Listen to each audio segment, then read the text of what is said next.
থোর তো তোমরা সবাই খেয়েছো, থোরের মুড়ি ঘন্ট কখনো খেয়েছো? যাই হোক, থোরগুলো ভালো করে কুচি কুচি করে কেটে নিয়ে তাতে নুন দিয়ে ভালো করে এভাবে মেখে নিই। এলাচ, দারচিনি, গোটা জিরে, আদা, ধনে, কাঁচা লঙ্কা, শুকনো লঙ্কা ভালো করে বাটায় বেটে নিয়েছি।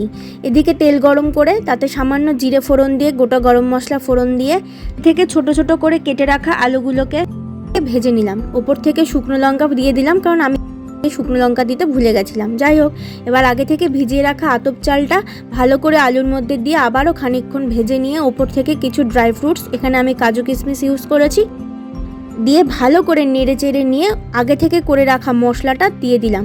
দিয়ে আবারও খানিকক্ষণ নেড়ে চেড়ে পরিমাণ মতো হলুদ, নুন আর সামান্য চিনি দিয়ে আবারও নাড়াচাড়া করলাম। এবার দেখো, ওপর থেকে আমি তেজপাতা দিয়ে দিলাম, কারণ মা বলে তেজপাতা নাকি পরে দিলে তার ফ্লেভারটা ভালো আসে। যাই হোক, এরপর আর কি আবারও খানিকক্ষণ নাড়াচাড়া করে আগে থেকে মেখে রাখা থোরগুলো ভালো করে দিয়ে সামান্য পরিমাণ মশলা ধোয়া জল খানিকক্ষণ ঢেকে রাখতে হবে। কিছুক্ষণ বাদে ঢাকনা তুলে ওপর থেকে 1 চামচ ঘি ছড়িয়ে দিয়ে আবারও নাড়াচাড়া করতে হবে। এরপর ঝরঝরে হয়ে এলে তৈরি থোরের মুড়ি ঘন্ট। হচ্ছে নেক্সট ভিডিওতে।